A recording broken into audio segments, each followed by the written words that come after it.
Thank you very much. And welcome to the final component of the forum.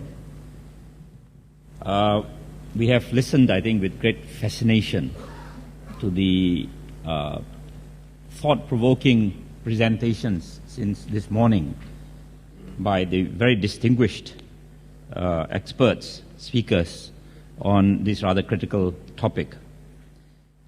What it has resulted in, I think, in our minds, the converted and those who came here to inquire as to the content of and direction of the incident, the 9/11 historic incident, is that there are a large number of unresolved questions, and therefore we have to decide what next. How do we resolve these questions, these issues? And the way in which we are going to proceed with this final session is that each of the speakers, starting I suppose from my left, will be given 2-3 minutes to address specifically this question. And perhaps 5 important facets need to be addressed. The first is, of course, what is to be done, and what are the characteristics of whatever you want to do. How do we follow up on this? Because there is this wealth of information, there is this search for truth, the quest for justice that has to be accomplished for all of the reasons that these speakers have so eloquently presented. So what is to be done? What are the characteristics of this? Should it be international? Should it be fact-finding? Should it be an inquiry? If it is the inquiry, what sort of inquiry? Then how is it to be done?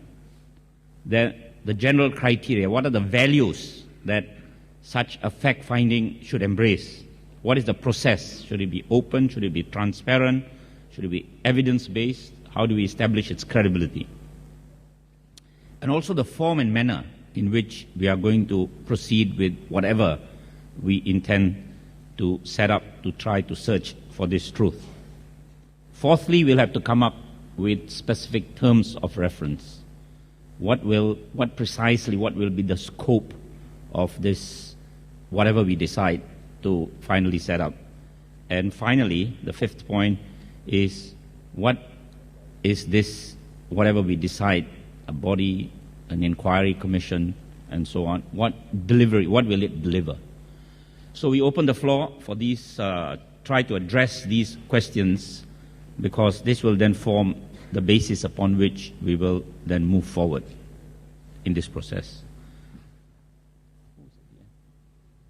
Yes, Madam Nilofo.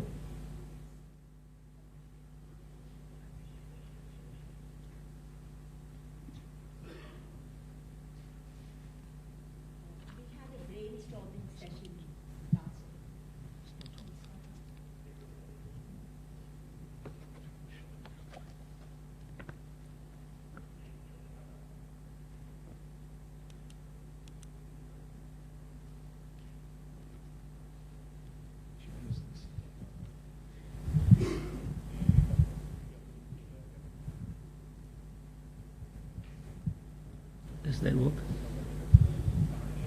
We had an informal brainstorming session in last evening, because it was we unanimously felt that it was not enough for us to discuss, but it was necessary to go forward after this conference. And a suggestion was put forward, to which we all broadly agreed, that it is necessary for an organization like the Perdana or similar organizations to sponsor an international commission on 9/11. But this would not be a tribunal, but a commission of experts and eminent persons. Because one of the criticisms which was made against the so-called official commission on 9/11 of the United States government was that it had no experts.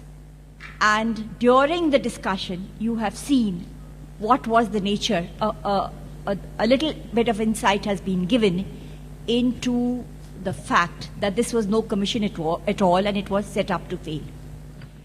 Secondly, I feel that it is time that, of course, this is immediate. The first is immediate and priority, but the second is also important, which we could consider and discuss and then formalize at some late stage.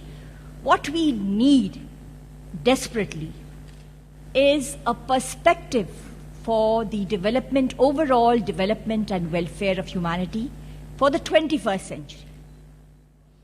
And we just had a very thought-provoking session, and that is what has inspired me to state that we have people, we have eminent individuals who have already started the process of discussing and thinking that the world has reached a crisis. That conclusion is unavoidable. The crisis is not only in one area. It is a crisis which embraces practically every aspect of human endeavor. And therefore it's time that we have a body which seriously sets about considering as to what are our perspectives on development, on finance, on the currency, on war, as a kind of a manifesto for humanity, to draw up a manifesto, a broad manifesto for humanity. Because with the capitulation of the alternative political system, broadly headed by the USSR and other countries, politically we are facing a vacuum. Humanity is facing a vacuum. We cannot allow this vacuum to continue because this vacuum is being actually occupied by anti-humanity forces. Therefore, this is also a priority. The third is an issue also which we discussed and we left incomplete, is this strange phenomena of the Al-Qaeda and similar such organizations which have been floated with the collaboration of countries and governments which call themselves Islamic, and which are committing some of the most criminal and horrendous acts, jeopardizing the lives and future of whole societies. And presently we are seeing what has happened in Syria, what has happened in Libya, and what has happened in Afghanistan, what has happened in so many countries. And of course, the ambassador who was chairing our session, he said that as far as the OIC is concerned, it is only OIC, and that we cannot expect any kind of assistance from them because some of these governments have been a part of this. But these kind of forces which have been unleashed and just left to attack, prey on countries, which are a mercenary force, it has to be investigated as much as 9/11 needs to be investigated. 9/11 is priority, but at some stage, if some governments can apply their mind to an investigative commission on this issue, it would help humanity. Thank you.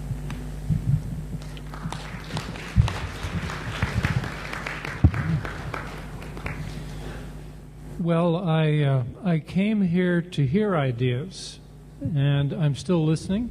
I don't have a simple solution to what we should do next. I'm going to simply suggest one or two little ideas, to throw them into the pot, so to speak. I like the idea that we came up with last evening about a new commission of inquiry. In terms of getting real experts to be part of that, I don't see a problem. The world is full of experts, physicists, engineers, social scientists, no problem. We already know lots of good people. The tricky part comes when you say, ah, yes, but this has to be a credible commission. We all understand that it has to be credible, but the concept of credibility is actually quite complex. Someone who is credible to you may be lacking in credibility to me. There's no such thing as a person who is credible to everyone.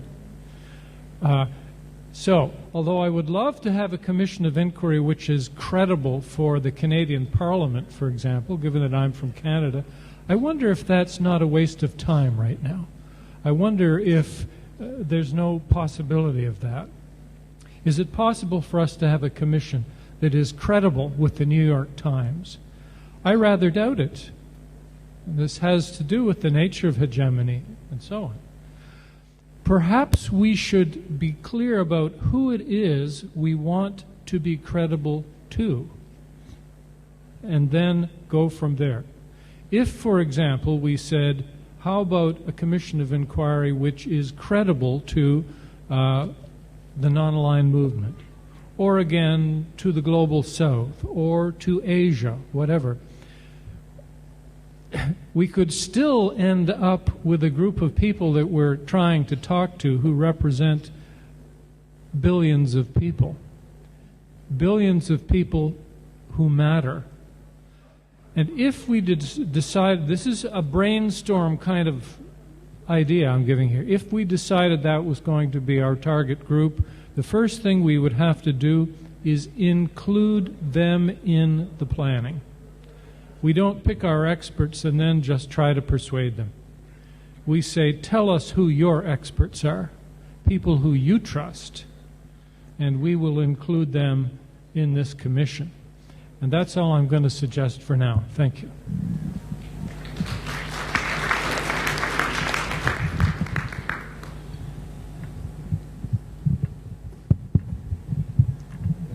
Thank you very much.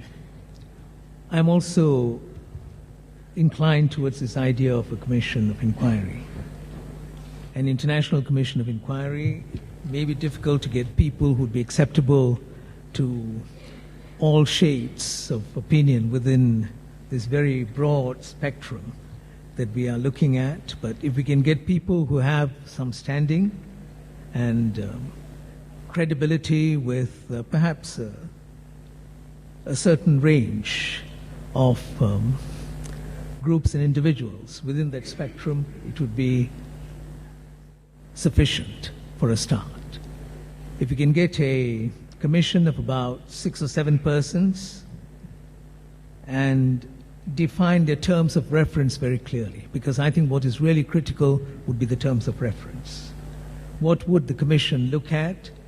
I would suggest off the cuff that the commission should look at the official report first, produced by the US government. And then we could look at this huge volume of literature that has been generated by the 9/11 truth movement, or movements, since there are different movements that are involved. You can look at that literature and juxtapose that literature with the official version. And if one has a good secretariat, one should be able to analyze the major findings from both these sources in a very short while, actually, since all the material is there. And then I suppose the commission, like all commissions, would come out with their findings, and those findings could be the basis for legal action. In other words, commission first, findings emanating from the commission, and legal action, which would again depend upon the findings. Yesterday we talked about the length of time and so on. If we looked at it as a process that builds upon previous efforts, I do not think we need to work within the range of 2 years or 3 years. I see no reason why, if we can set up a commission very quickly, meaning by which the panel, if that can be done, this sort of work within 6 months, I think one should be able to come up with the findings, since all the material is already there. It's not as if one is going on a fact-finding mission, which is different. And some commissions of inquiry do that. But here we are thinking of a different sort of commission of inquiry, which would build upon work that has already been done. So one can announce one's findings, and then those findings could be the basis for action within domestic law as far as the United States is concerned. And that would be a different exercise from, say, the sort of findings which one would want to use as a basis for action at other levels in the international arena. It's a little limited, but nonetheless, I think things can be done at the international arena. Thank you very much.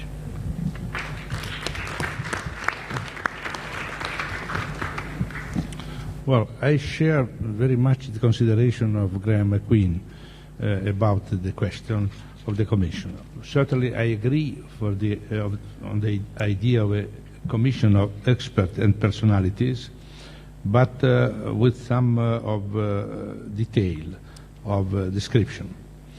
The first, I should say that we need experts and personalities because we need names able to give a mainstream credibility.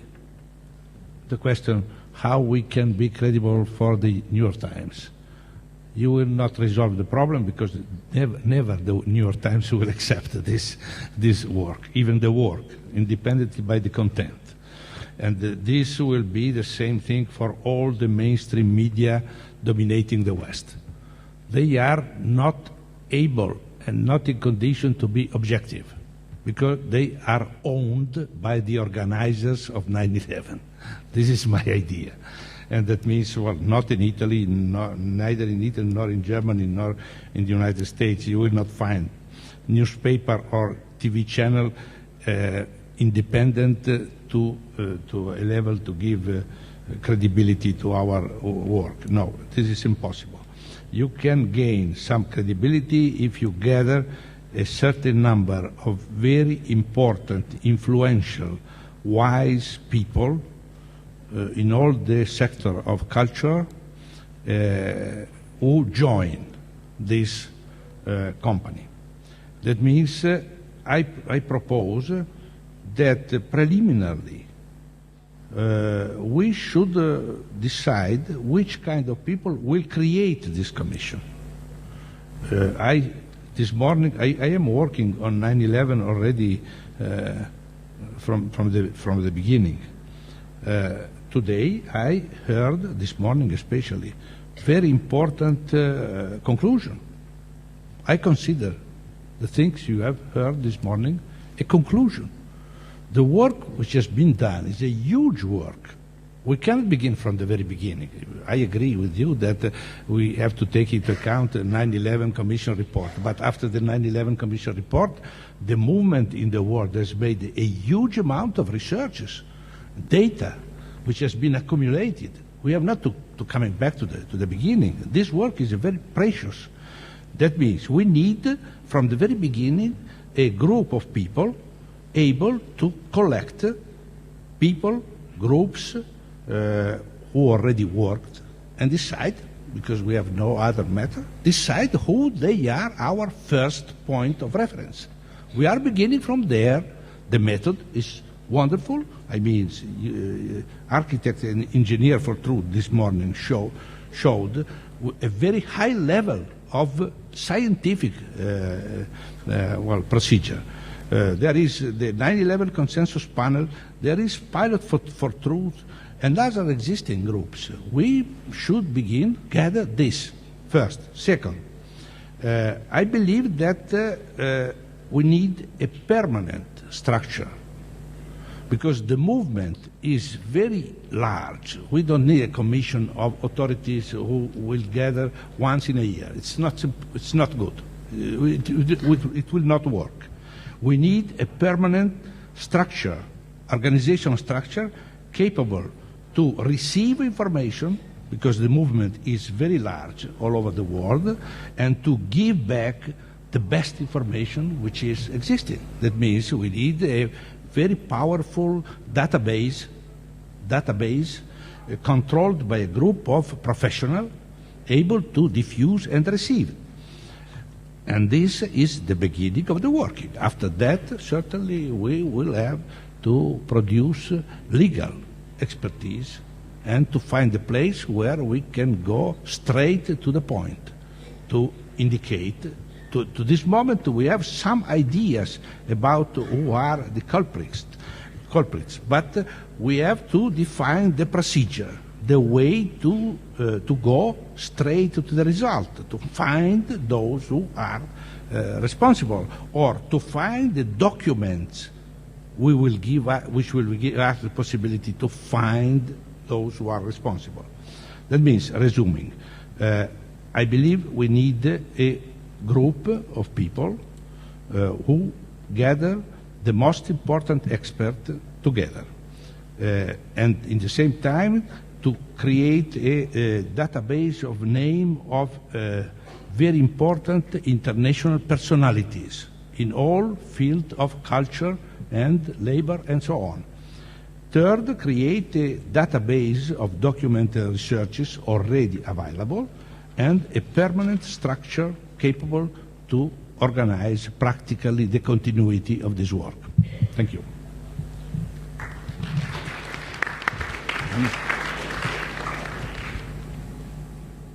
I also think that the best way to proceed under the circumstances may be to set up what I would call an independent international commission of inquiry. And independent is very important because that commission, which has made a report in the United States, was not really independent. What is important is that such a commission of inquiry will include the experts from all the various technical fields, and they must be people with impeccable academic credentials. Otherwise, if it would be, it should not be so that the conclusions will be dismissed as political. What is, in my view, also important is that one is trying to make a synthesis of all the different efforts and investigations that have been undertaken so far at the local level, because there are groups that have investigated this in the United States, in Canada, in Australia, in Japan, in several European countries, but the problem is that there is no coordination and no synthesis. And the, one more aspect I want to mention, in light of my experience now, it is more than 10 years with this so-called Lockerbie affair, namely that terrorist incident in the United Kingdom, the bombing of the Pan American jetliner in 1988. There was a trial, and there was a big public debate in the United Kingdom and in the United States. And I was one of the observers, and I was the only one, by the way, who made a report for the United Nations.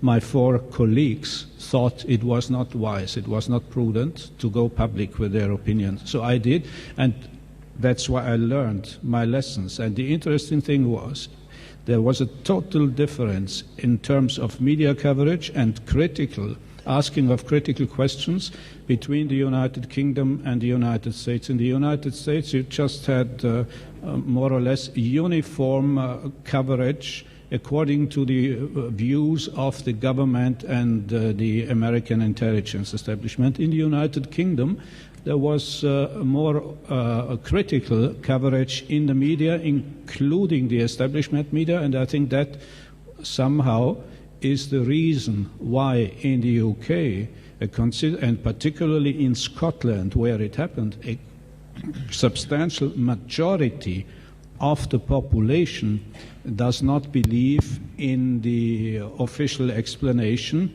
and people are speaking out. So it's a totally different climate, and that's why I think it is so important that one is also focusing on working with the media. It's not sufficient to come up with a lucid and concise and convincing argument.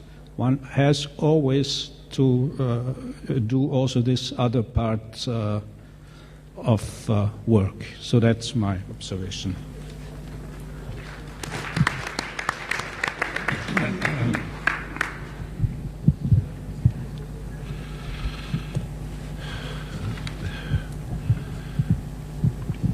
We have been discussing the avenues which we wish to adopt both in this session but also prior to this session. I think we have to understand that war propaganda and media propaganda, mainstream media propaganda, are complicit in the crimes of 9/11. And that means that if we want to disarm this inquisitorial system, which is far worse than the Spanish Inquisition or even the French Inquisition for that matter, we have to address the fabrications of, precisely of, the mainstream media. We're not seeking their support. We are confronting the mainstream media. Without the media, the global war on terrorism would fall flat. It would fall flat. It wouldn't have a leg to stand on. And consequently, the Commission of Inquiry must confront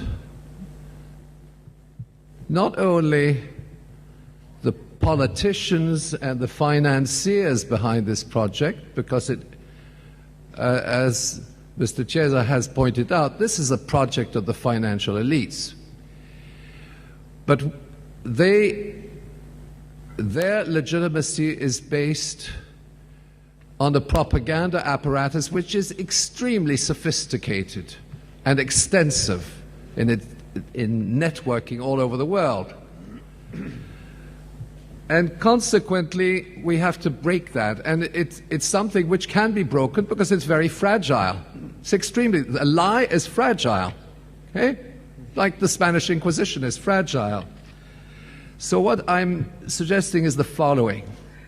Let us proceed with, as I think that's the consensus here, with a commission of inquiry, very selective, very focused, but let us build upon, or let us use this commission of inquiry to interface with other initiatives, to establish an extremely broad network of counter-propaganda, That is absolutely essential. Because, and it is easier, as we have seen, to break the BBC than it is to break the Pentagon, okay? The BBC is lying. They can be taken to court because war propaganda is a lie, okay? I'm sorry, war propaganda is a crime. And when the BBC shows Indian flags in Tripoli celebrating the victory of the rebellion with fake images, they are, in fact, committing a war crime. They are complicit in war crimes. So that essentially, I would suggest commission of inquiry. We have to think very carefully how we want to formulate the legal actions. Scientists who lie are also complicit in war crimes. I think that's clear in Richard Gage's presentation. People who lie in their professional fields, they are complicit in war crimes. Scientists who say that nuclear weapons are harmless to the surrounding civilian population are liars, and they are complicit in war crimes. So consequently, I say, let us proceed and think very carefully the commission of inquiry, but let us also see who we want to target as part of a legal mechanism. I suggest, let's start by going after the media. I'm not seeking the friendliness with the media or their support. Precisely, we are confronting the media. The media is not covering, won't cover objectively what is happening in this venue.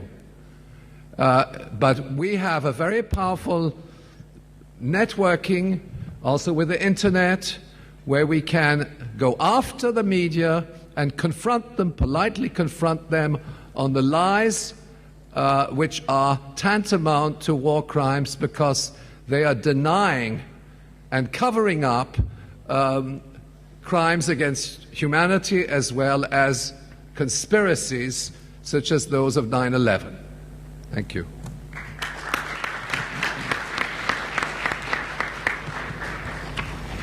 The architects and engineers for 9/11 Truth have signed a petition calling upon Congress, the U.S. Congress, for a real investigation.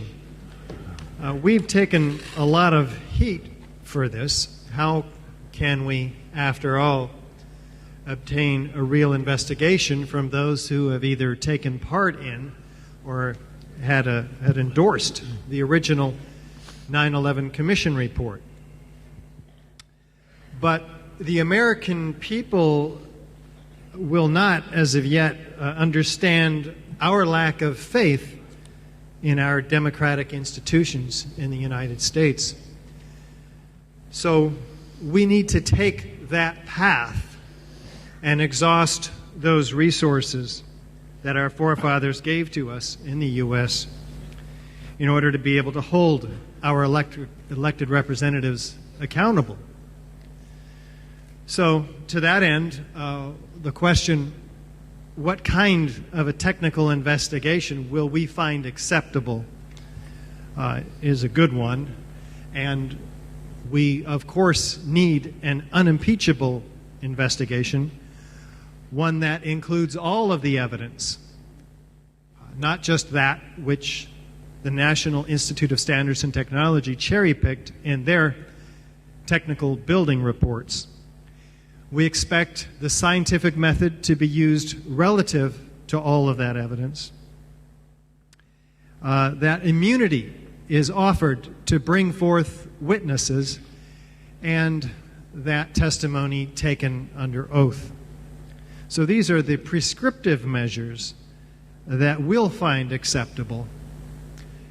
And I hope that is a beginning to a real investigation.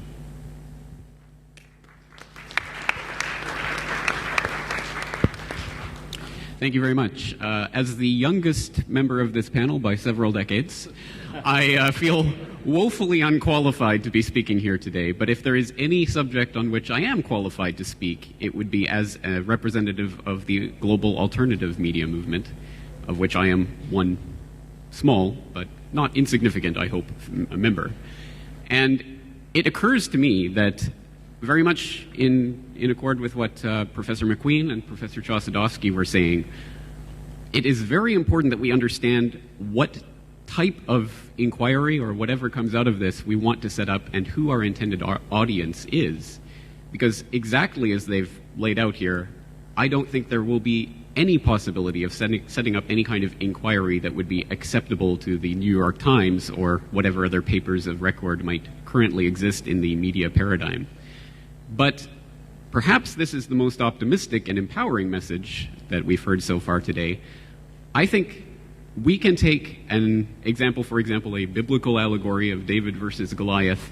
Everyone in this room, not just the people on the podium, but everyone in this room is the David against the Goliath of the mainstream media. But in that story, we can overcome it, even with inferior resources. And I point as one tiny example of this. I see 1, 2, 3, 4, 5, at least 5 cameras hungrily trained on us right now, recording every word that we're saying. But as far as I know, this video has not ever been in the history of this conference or tribunal or what happens in Kuala Lumpur made available to the public. And I don't know if it ever will be. But I myself have a little handheld camera, which probably in and of itself is 1/10 as expensive as any one of these cameras, which I'm going to take back with me to Japan. I'm going to post the video that I managed to capture of today's conference before my batteries ran out on my website or on my YouTube channel. And in a matter of hours, it is going to garner thousands of views, and hopefully, over the lifetime of the video, tens of thousands, or perhaps even hundreds of thousands of views. So to put that into perspective, within a matter of hours, probably 100 times more people will have watched it than have actually attended this conference. Now, this is the power of the alternative global media landscape that we are in, and I posit that it might be something that a lot of people tend to leave out of the equation of the age in which we are living, that literally what you hold in your hand, what you hold in your hand might be the tool with which we delegitimize the system that has been oppressing us.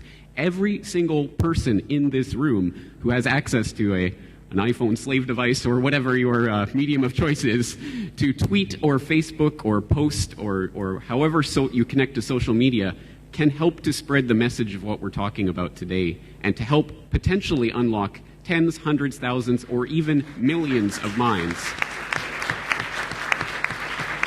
And I say this from the perspective of someone who spent September 11th, 2011, the 10th anniversary of 9/11, in my pajamas in my living room, making a video which has now been seen by 1.6 million people talking about the truth of 9/11. So I'm not saying this as just something to rally the crowd. I'm saying this quite literally. Every single one of us in the room has the power to change the world. And if we simply start to use that power and stop giving into the system, we can and we will make a difference. Thank you.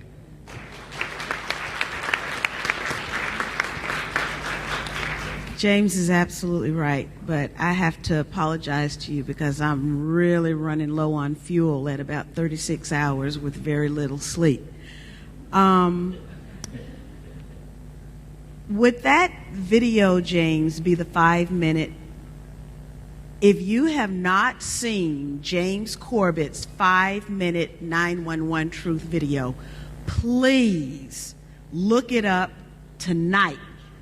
Don't let 1 minute pass without you seeing that video because it captures the absurdity of the official story, and he's so clever in the way that he does it. Now, you see, there's something I'd like to say to Richard because he's talking about signing a petition to Congress. I'd like to see Richard run for Congress. That's what we need. We need members of architects and engineers for 911 Truth inside Congress. We need the members of the 911 Truth organizations or movement around the country, around the United States.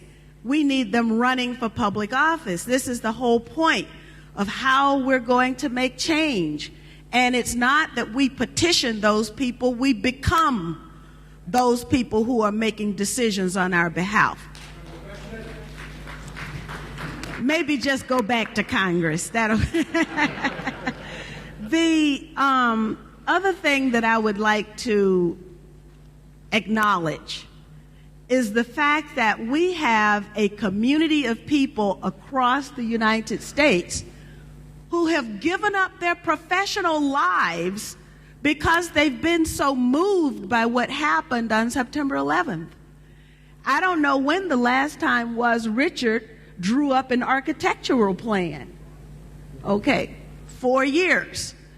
And we have professors, we have young people, we have people who have just decided that they are going to become the leaders that the United States and that this movement needs, and that they are going to become the change that we're all looking for. There's one organization of young people that actually goes out and searches for those people who are complicit in the crimes of 911 and the crimes against the people of, well, really the global community, and they confront them one-on-one. And I'm talking about We Are Change, and they record their confrontation with these people, and they ask the tough questions. They give a sense of courage to everyone else to go out and ask these questions, sort of like those questions that I was asking of Rumsfeld.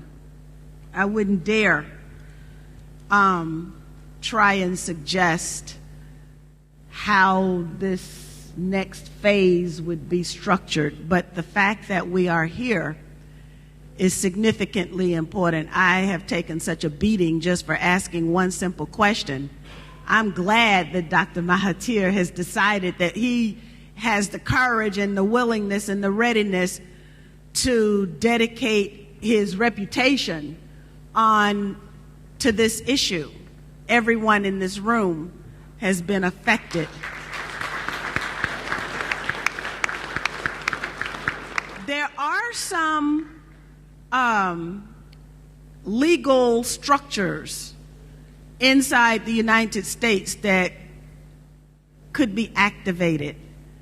And so we had a meeting, as is clear now, last night, and I mentioned some of those legal structures that would provide the force of the state to have, so that in an inquiry or after the inquiry in the legal stage, then these findings are presented with the force of subpoena power and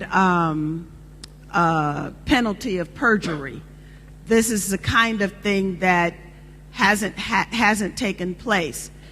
And we have so many people in the United States who are 911 truthers, the truthers. We have people who know viscerally that the government story isn't right, but they don't know what is right. And so this provides a tremendous opportunity for all of us to educate a community, I believe, that is ready to hear our message. They weren't ready in 2001 or 2002 or 2003, but I believe that we have literally hundreds of thousands, if not millions, of Americans who are ready to hear this message. And so what I would also just caution us to do is to make sure that we connect with that. There is an international 911 truth movement, but fundamentally we have business that needs to be taken care of inside the United States. And we have a vibrant 911 truth movement that's just looking for something to grab onto. Kuala Lumpur can provide the U.S. 911 truth movement something to grab onto, and hopefully we can change Washington, D.C. so that we can change the world. Thank you.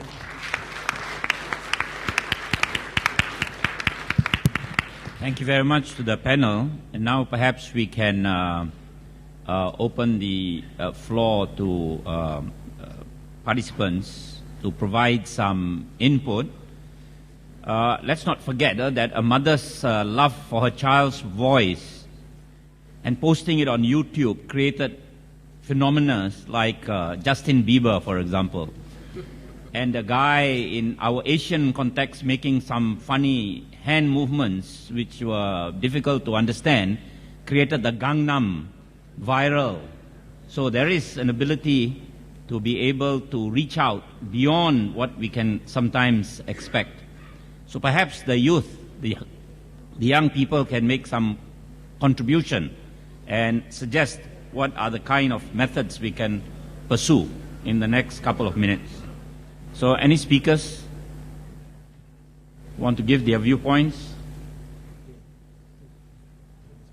Oh yes, Tun. Another young person, Tun Mahathir.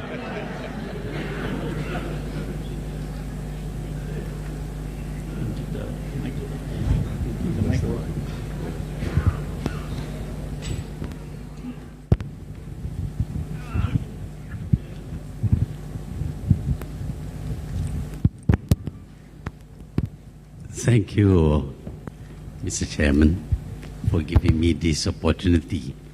I've been listening to all the views, the reports, and the suggestions as to what we should do after this. I agree that we should have a commission. I have no problem with that. But I would like to draw attention to a power that is much greater than all the governments of Europe and America. And the power is the power of the people. They decide who should rule the country. Now, we have some experience, of course, of the way democracy works. When people are divided, or divided equally, a small group can actually determine who would win. Now, I had this experience during the course of my political career. I was contesting in a constituency where the indigenous people make up the majority with a small minority of non-indigenous people. Now, the indigenous people are divided exactly into two, 50-50. And it is the minority which decided who should win. And I lost because the minority didn't quite like me. Now, look at the United States. One always wonders, why is it that the United States is so slavish in following instruction coming from Tel Aviv? I mean, Tel Aviv is a small country, and the number of Jews in America is only about 10 million. And yet, even if Tel Aviv commits a crime, like driving a tractor over an American girl, United States still supports Tel Aviv, does not support the American girl. The reason is that there are 10 million Jewish people in the United States, but the United States people are divided into two. The Gentiles are divided into two, Republican and Democrats. They almost get the same number of votes.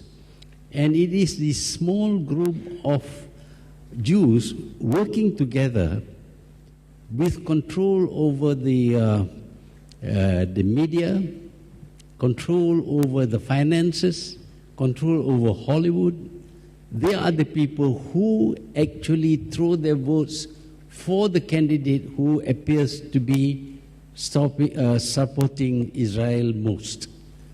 So the people who are contesting in America are afraid of this small group of people.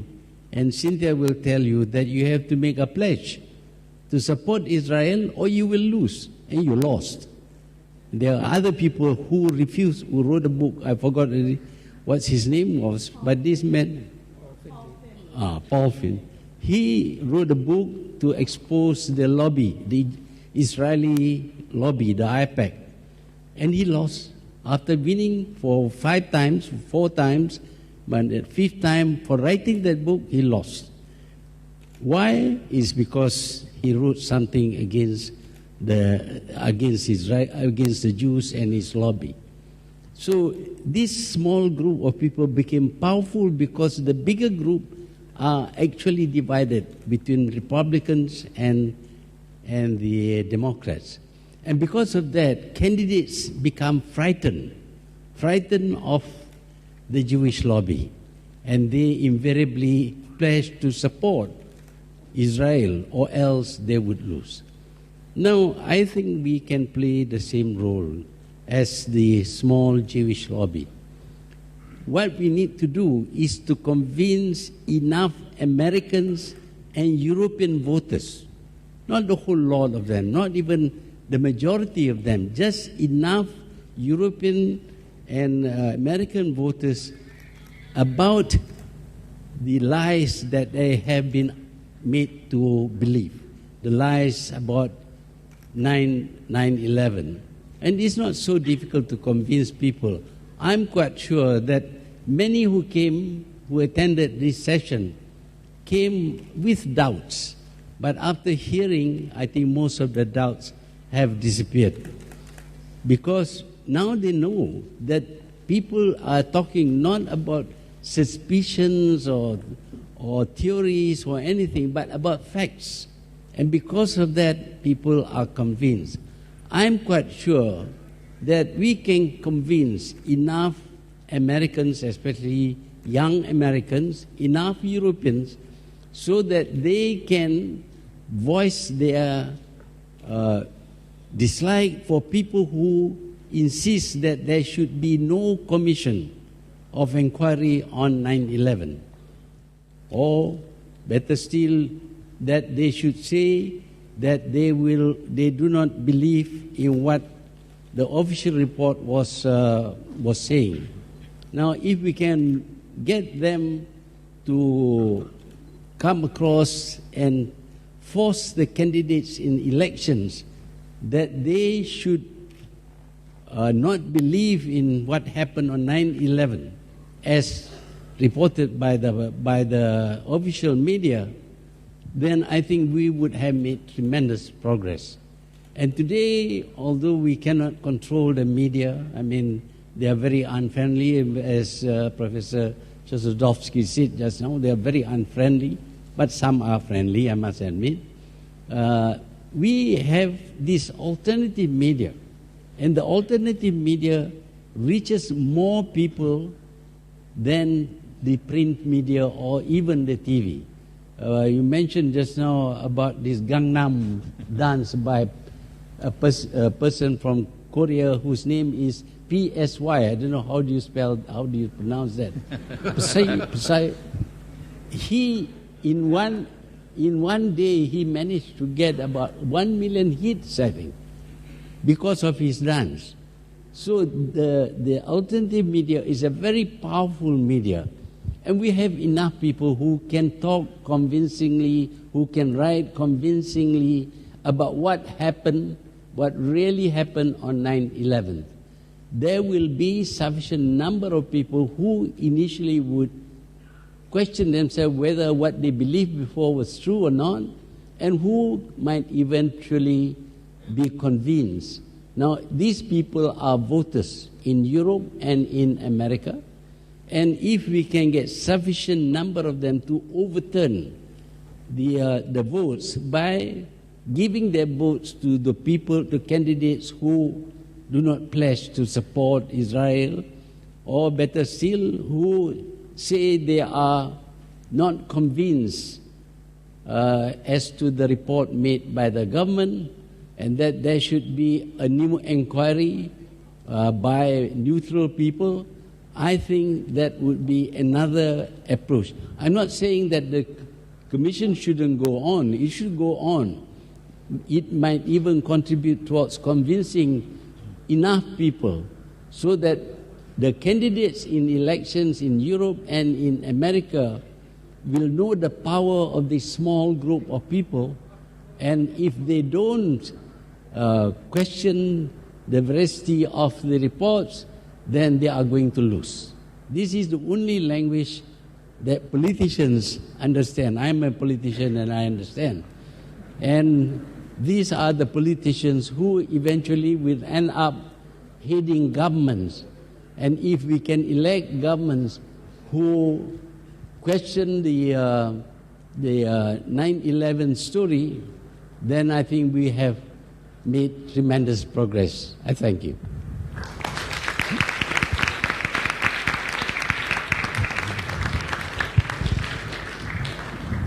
Thank you very much.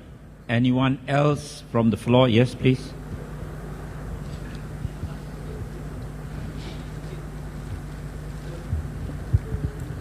First of all, I would like to mention it's a great honor and pleasure to see Dr. Mahathir in person today.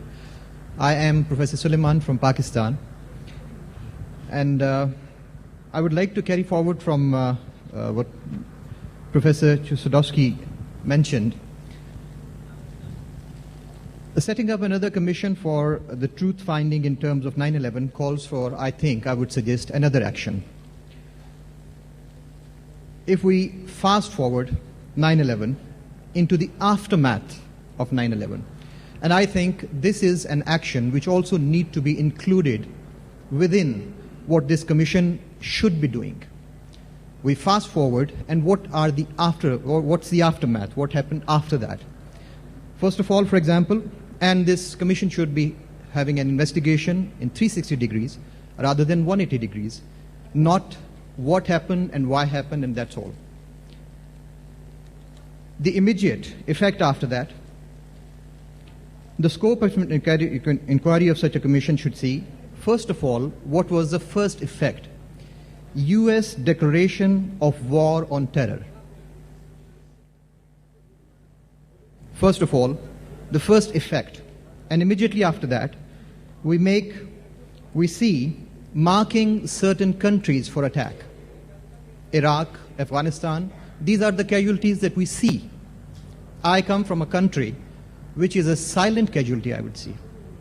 In the last 11 years, I have seen my country, Pakistan, going from where to where.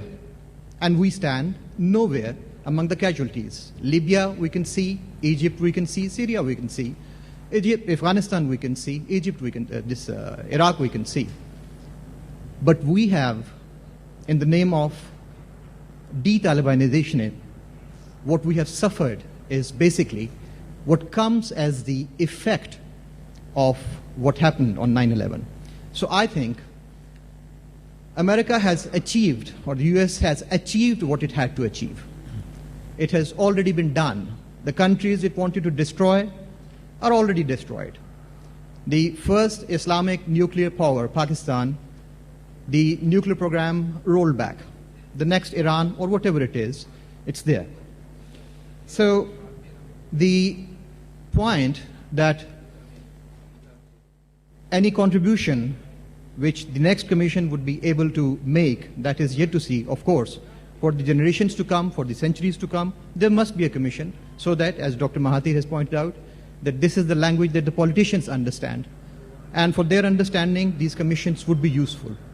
But it would be important to include, and this commission would not serve any purpose if such an action is not included within the jurisdiction or within the prospects within which this commission should be acting, if the aftermath or the after effects as a direct result of 9/11 are not recorded.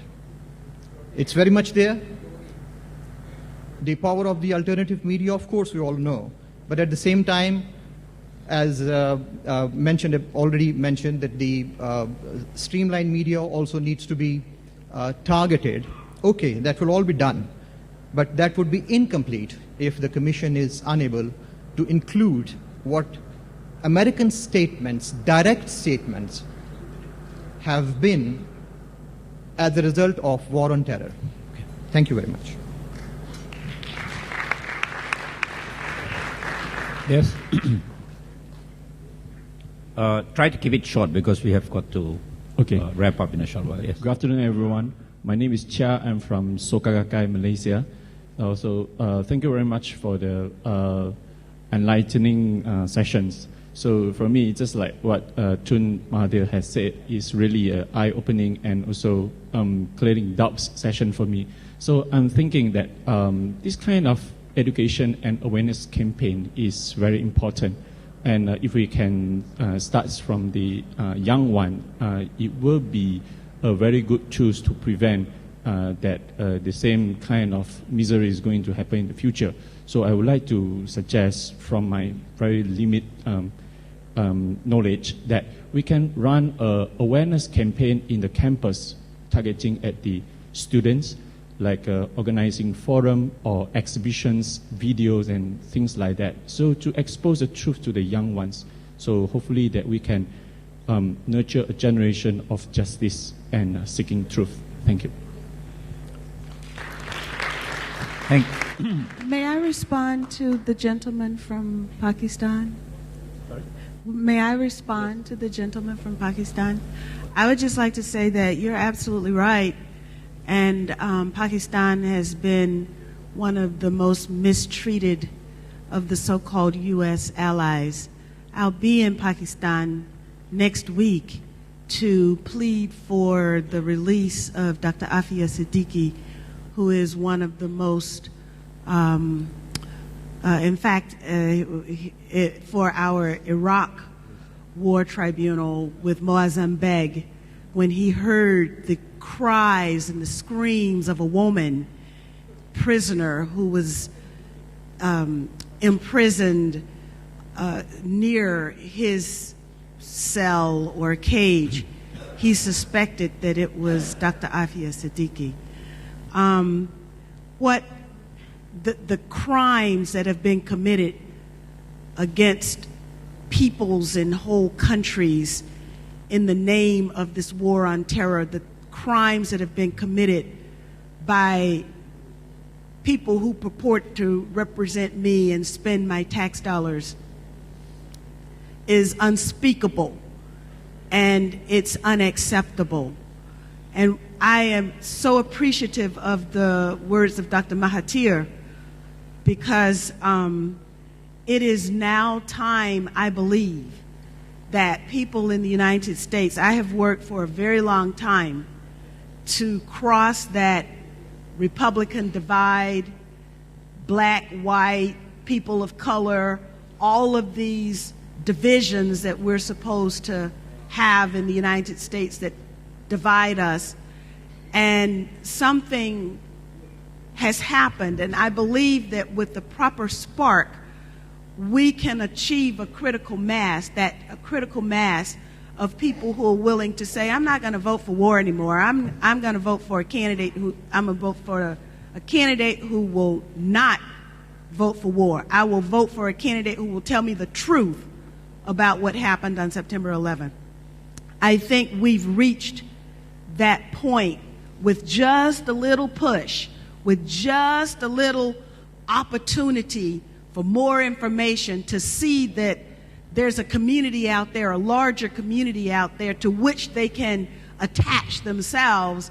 I believe we will be able to see some changes. But particularly now in the U.S. Congress, I don't know if my words sank into you, but 535 members of Congress voted to support Operation Pillar of Cloud just 2 or 3 days ago. Unanimous in the House, unanimous in the Senate. And there is no greater divide than between the people who are outraged at this way that their tax dollars are being spent, and the elected representatives, those with positional authority, who supposedly represent the interests of these people.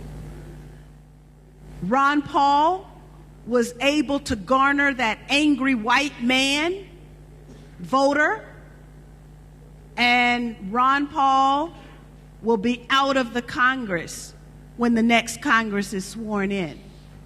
Dennis Kucinich was able to garner the progressive voter, and he'll be out of the Congress when the next Congress is sworn in. That's how you get 535 unanimous vote for something as abhorrent as what is happening now in Gaza. That's how it happens. All we need is one success story to turn it around. That's all we need, is one success story to provide a little hope for people. So anyway, I'm sure that if we proceed in any kind of way, it'll be more than anything we had thus far. And that will be, I believe, the hope that we need to re-energize a latent movement that's out there just waiting for somebody to say, okay, here's the way, here's a hand. So thank you, and thank you. Okay, thank you very much. And one last speaker, but keep it short because we have, after that, okay, 2 last speakers.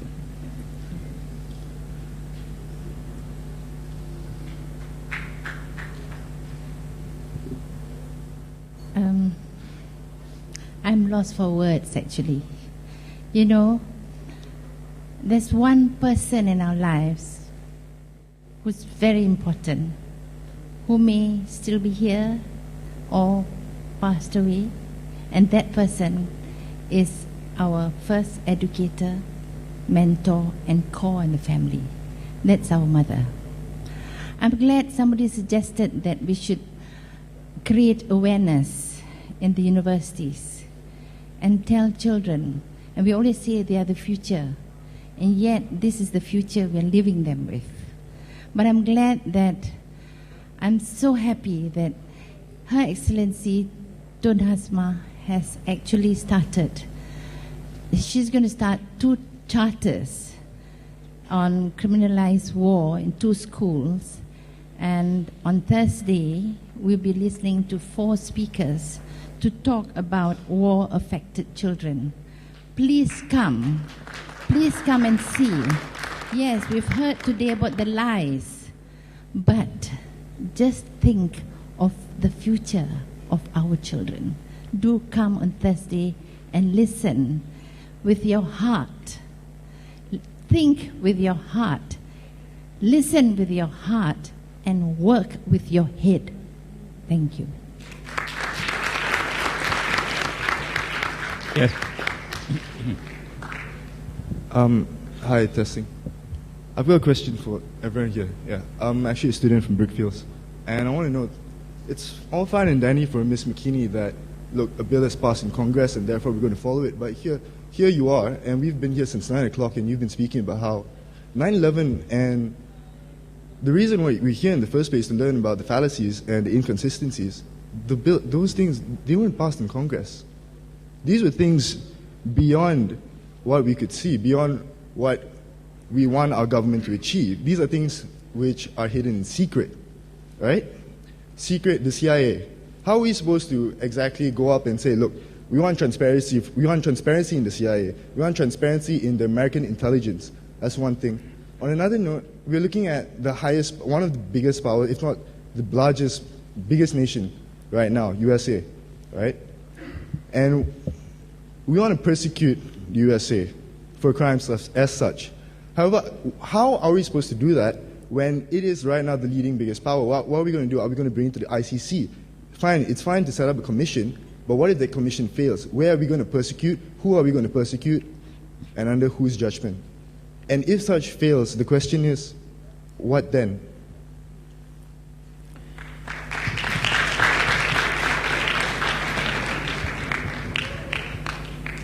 Anyone wants to answer the question here? Yes, Nirufa?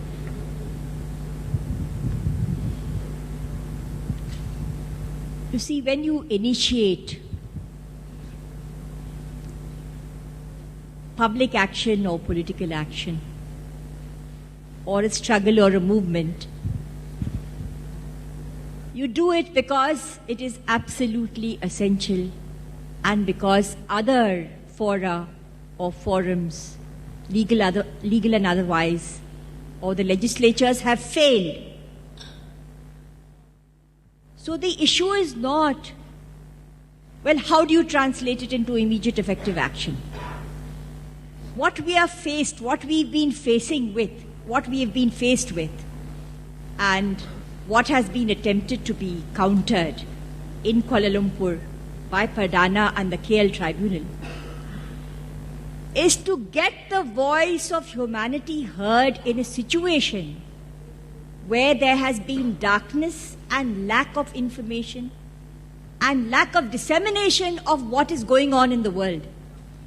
So the action that you take may not result in, let us say, an immediate prosecution, but the education and the struggle process, getting information out on essential issues on which there is absolutely a cloak of secrecy, is extremely important, particularly in a situation where you've got fascist business models who do not allow the citizens to get public information forward. I don't know whether I've made my point. So the question is not what happens next and what happens next. It's important. it is very important to get the truth out. As Mahatma Gandhi always said, he raised the struggle for truth into a political struggle and a strategy also. Because he felt and he believed, and he made us all believe, that resistance against tyranny lies in the search for truth and in the dissemination of truth. And the rest was history. The first major mass anti-colonial struggle of the world. Thank you very much. I'm going to close the proceedings. I do not propose to sum up the many useful recommendations that have been made. What we will do is we will in fact provide a summary in writing and then circulate them to the participants for final feedback. But what is very clear is that there must be an ongoing movement for the search for truth through some structured mechanism which will engage society as a whole and look at all possible facets, including alternative media, because at the end of the day, people armed with truth are the motive force in the making of world history. And that is very clear. And finally, sometimes it looks bleak, but without the cold and bitterness of winter, we will never experience the warmth and splendor of spring. With that, I thank you very much.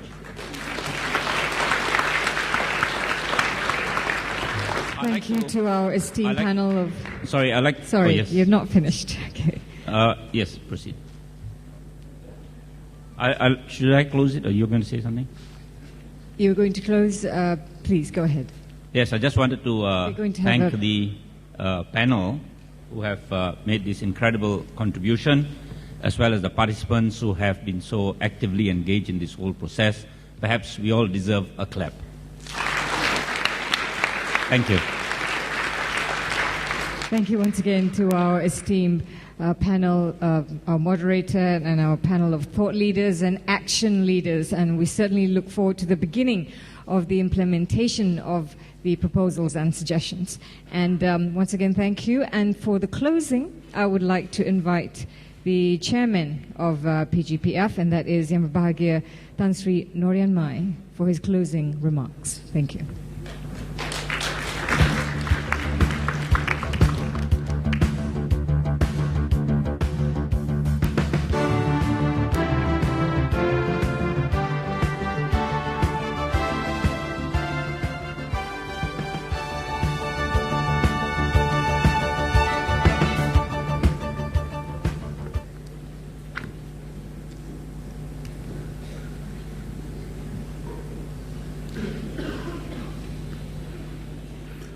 Assalamualaikum. Good evening, ladies and gentlemen. Yang amat berbahagia Tun Dr. Mahathir Mohamad, the advisor of PGPF, Your Excellencies, speakers, moderators, distinguished guests, ladies and gentlemen. First of all, on behalf of PGPF, I would like to take this opportunity to thank the distinguished chairmen of all the sessions and all the expert speakers and all the participants who contributed to the success of our conference today. The speakers' analysis, explanation, observation, and comment on 9/11 from various perspectives and dimensions were factual, scientific, and convincing in order to challenge the official account on 9/11 and in support of conspiracy theory. I'm sure, as a thinking person, the critical information on 9/11 would be the basis for yourself to arrive at the right conclusion and to see it in the proper perspective. As far as PGPF is concerned, the truth must be exposed. Ladies and gentlemen, it has been more than a decade since the fateful day when the 11th September, or now better known as 9/11 tragedy occurred. In most tragedies, whether it is personal or otherwise, time is always the best healer. We move on, pick up the pieces, and bury the pain of the past. But there are also tragedies that keep nagging, not allowing us to find a closure. And 9/11 is such a tragedy. Your presence and interest in our conference today bears the testimony to this. If the immediate impact of 9/11 incident left us flabbergasted and shocked, the unfurling event led to many of us wondering and questioning the truthfulness of the official narrative. We question as how can a superpower such as the United States fail to intervene the hijacked planes? We also wonder how did the Twin Towers collapse like that when when only an expert demolition team could have effected such precision. We also find it difficult to believe that Osama bin Laden could have masterminded such a fantastic feat from thousands of miles in a primitive setting and yet escape the American sophistication. Much of this and more were addressed candidly by our speakers, who are expert and witnesses to the whole 9/11 episode that became the single most influential event that charted the contemporary history of mankind. Since the fateful day, we have seen how the Bush administration has swung into action and unilaterally declared its war on terror. His pronouncement, as mentioned by one of our distinguished speakers, that's it, you are either with us or against us, evaporated through modern civilization for us to then witness one of the most barbaric acts of aggression in the present time. First was attack on Afghanistan, and then followed by an invasion of Iraq. Since then, the world has not been any safer, and if not, we live in fear of when the next act of aggression is going to be committed. All this can be traced back to 9/11 that resulted in the declaration of the war on terror. If we had listened carefully to all our speakers, it is obvious that 9/11 is indeed a conspiracy, and in most cases, when a tragedy is willfully committed, we then raise cui bono, or the question who benefits. As pointed out, the war on terror saw Washington strongly supported by Britain and endorsed by clueless members of the coalition of the willings invading Afghanistan and Iraq. In the invasion of Iraq especially, the President of the United States and the Prime Minister of Britain lied and misinformed the institution, the citizen, of the existence of weapons of mass destruction. They argued if they were not contained, their nation and population were prime targets. Such is the fear of the citizens of this nation following 9/11. And despite some of them doubting the veracity of such pronouncement, the two leaders were by and large supported to commit the war crime on Iraq.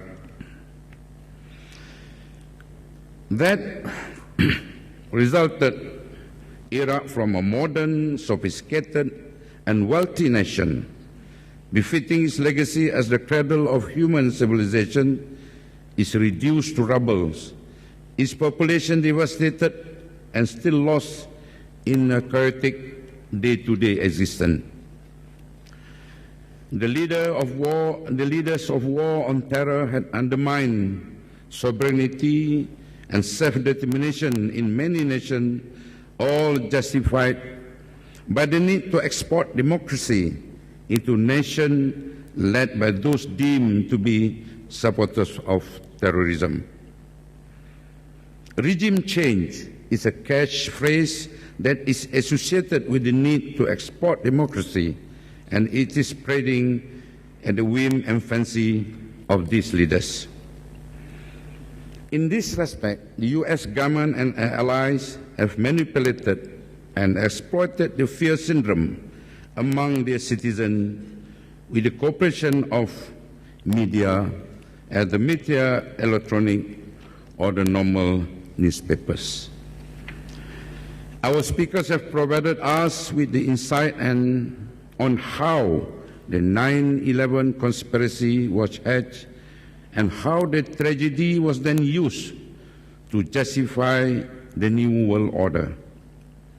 Surely the conspirators of 9/11 must be exposed and, if possible, to be brought to justice.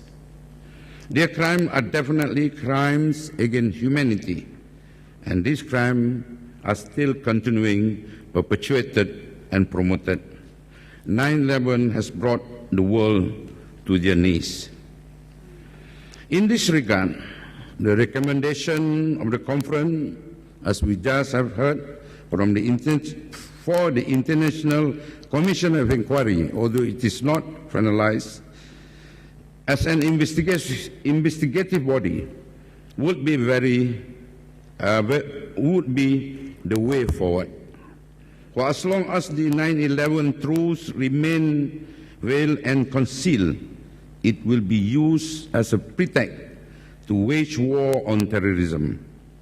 We at the PGPF, under the guidance of Tun Mahathir Mohamad as our advisor, will examine the recommendation from the distinguished speakers with a view to implement on a priority basis. With that, lastly, we truly appreciate your presence here and hope that you find yourself time here stimulating and thought-provoking. Thank you very much. Thank you very much to Tan Sri Norian Mai, the Chairman of PGPF, for your closing remarks. I'd like to request that Tan Sri remain on stage. We're going to have a group photo session before we let you go.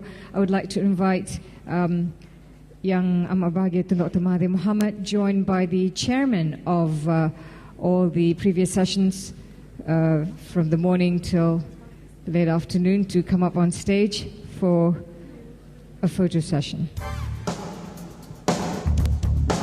I'd like to announce a press conference right after this in the McGrade room, and Dr. Mahathir will be there. There'll be a press conference right after this in the McGrade room. And today's event video can be viewed online at www.perdanaforpeace.org. And don't forget, tomorrow the Commission hearing on Palestine, on Thursday the International Conference on War-Affected Children, and of course be here tomorrow for the emergency event, the special event, Malaysians condemn the unjust war in Gaza, and Dr. Mahathir will be addressing us tomorrow. And it will also see the launch of the Gaza Emergency Fund, the handover of check to the medical aid for Palestine, and pledges of support from NGOs and corporations. So do your bit. Please, we call upon all Malaysians to stand up and be counted in this support initiative. Tomorrow morning from 8 o'clock, we see all of you here. Don't forget.